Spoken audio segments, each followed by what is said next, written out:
Assalamualaikum warahmatullahi wabarakatuh. Perkenalkan, nama saya Sujindra Anissa, NPM 19150581093, kelas B, semester 2, jurusan Administrasi Publik, Fakultas Ilmu Sosial dan Ilmu Politik, Universitas Muhammadiyah Sedengan Kelapa. Baiklah, saya akan membawakan materi tentang Deletion Super System atau pengambilan keputusan atau kebijakan sistem permodelan. Yang pertama, pengambilan keputusan.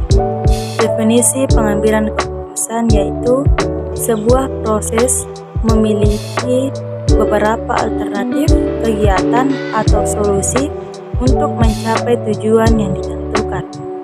Contoh kasus yaitu hampir di setiap kegiatan perencanaan akan melibatkan sederet keputusan.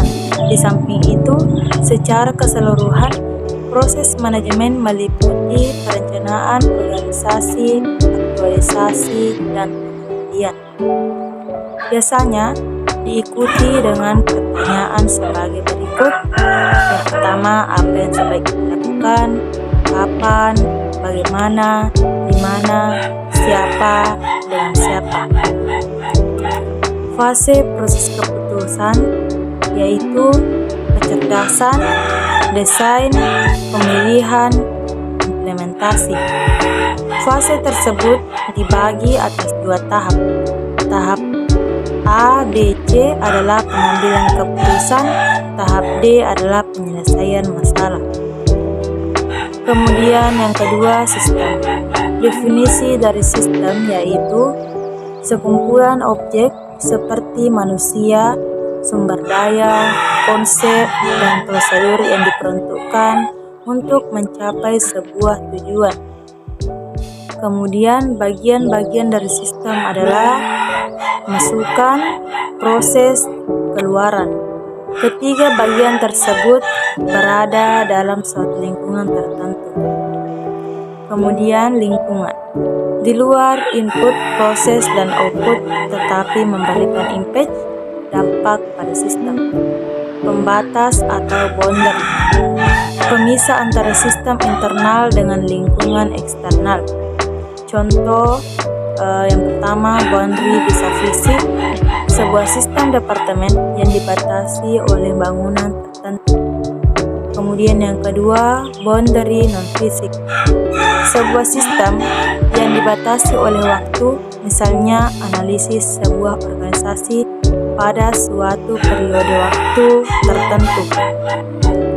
Kemudian parameter sistem. Kinerja sistem diukur dengan parameter efektivitas dan efisiensi. Efektivitas yaitu terkait dengan derajat pencapaian target atau goal. Contohnya, total penjualan perusahaan atau persales. Kemudian efisiensi yaitu terkait dengan penggunaan sumber daya atau input untuk mencapai hasil. Contohnya, sejauh mana anggaran yang digunakan dengan pencapaian penjualan. Kemudian model. Definisi dari model yaitu representasi atau abstraksi sederhana dari suatu kondisi nyata atau sesuai dengan lapangan. Tetapi untuk membuat representasi yang sederhana dari kondisi nyata yang kompleks adalah tidak mudah. Model atau representasi dapat berbentuk yang pertama, model ikonik. Definisinya yaitu model fisik yang berbentuk replika dari sistem, biasanya mempunyai skala yang berbeda dari aslinya. Biasanya berupa tampilan 3 dimensi, airplane, jabatan, kendaraan, dan jalur produksi. Contoh lainnya yaitu fotografi. Fotografi adalah model skala tetapi hanya 2 dimensi. Kemudian GUI dan pemrograman berorientasi objek merupakan model yang menggunakan ikon. Kemudian yang kedua, model analog. Definisinya yaitu model ini tidak nampak seperti seperti kondisi aslinya atau replika dan lebih bersifat abstrak dibandingkan dengan model ikonik. Biasanya berbentuk diagram dan bagan atau chart dua dimensi. Contohnya yaitu bagan organisasi yang menggambarkan hubungan antara struktur, kewenangan dan tanggung jawab. Kemudian peta dengan bangunan, warna berbeda untuk mempresentasikan objek daratan, gunung dan air. Kemudian bagan stock market, kemudian cetak biru mesin dan rumah, kemudian speedometer, dan yang terakhir termometer. Kemudian yang ketiga, model matematis. Definisi dari model matematis yaitu kompleksitas hubungan antara beberapa sistem organisasi tidak dapat dipresentasikan dengan model ikonik dan analogis. Untuk itu, dipresentasikan secara matematis melalui eksekusi data numerik atau numerik. Kemudian keuntungan pemodelan. Keuntungan pemodelan pada sistem penunjang manajemen atau manajemen supersistem. Yang pertama, biaya analisis permodelan jauh lebih murah dari biaya eksperimen atau sesuai dengan kondisi lapangan atau nyata. Kemudian yang kedua, hemat waktu. Operasional tahapan dapat dimodelkan beberapa menit dengan komputer. Kemudian yang ketiga, manipulasi data pada pemodelan lebih mudah dan hemat dibandingkan dengan simulasi lapangan. Kemudian biaya trial and error. Dengan pemodelan lebih murah dibandingkan dengan kondisi real, biasa melibatkan faktor tak tentu dalam pemodelan. Kemudian fase kecerdasan. Fase ini dimulai dengan identifikasi tujuan dan maksud dari organisasi. Selanjutnya, problem akan muncul yang kemudian diklasifikasikan. Problem yang kompleks bisa didetailkan, dikompos menjadi sub-problem. Kemudian akhir dari fase ini menghasilkan pernyataan problem. Kemudian fase desain. Fase ini meliputi analisis, perancangan, serta pengujian terhadap solusi-solusi yang layak atau memungkinkan. Pada fase ini, permodelan kondisi problem meliputi konstruksi, pengujian, dan validasi. Jenis permodelan meliputi permodelan kualitatif dan kuantitatif atau permodelan matematis. Topik-topik permodelan kualitatif meliputi komponen-komponen model, struktur model, seleksi kriteria untuk evaluasi, pengembangan alternatif, peramalan outcomes, pengukuran outcomes, kemudian skenario. Komponen-komponen model kuantitatif yaitu variabel keputusan, variabel tak terkendali, variabel hasil atau outcomes. Kemudian fase pemilihan. Batas antar fase desain dan fase pemilihan tidak begitu jelas.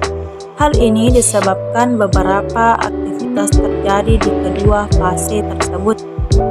Fase ini meliputi aktivitas yang pertama pencarian, yang kedua evaluasi, yang ketiga rekomendasi sebuah solusi untuk model. Kemudian aktivitas searching ada dua, yaitu yang pertama blind search, yaitu pencarian tanpa dibekali dengan pengetahuan atau informasi sebelumnya. Yang kedua heuristic search, yaitu metode pencarian yang telah dibekali pengetahuan atau informasi. Kemudian evaluasi ini merupakan langkah akhir untuk memberikan rekomendasi solusi. Beberapa topik terkait dengan evaluasi yaitu yang pertama tujuan dan banyak, atau multiple goals. Yang kedua, analisis sensitivitas analisis. Yang ketiga, analisis why if. Yang keempat, pencarian tujuan. Kemudian faktor-faktor kesuksesan. Definisinya yaitu sebuah cara untuk melakukan identifikasi faktor-faktor yang bersifat kritis untuk melakukan pencapaian secara organisasi. Proses identifikasi ini melibatkan interview dengan eksekutif yang diikuti dengan diskusi grup yang terstruktur. Tujuannya agar diperoleh kesepakatan atas faktor-faktor yang dianggap penting dan kritis. Kemudian satu kali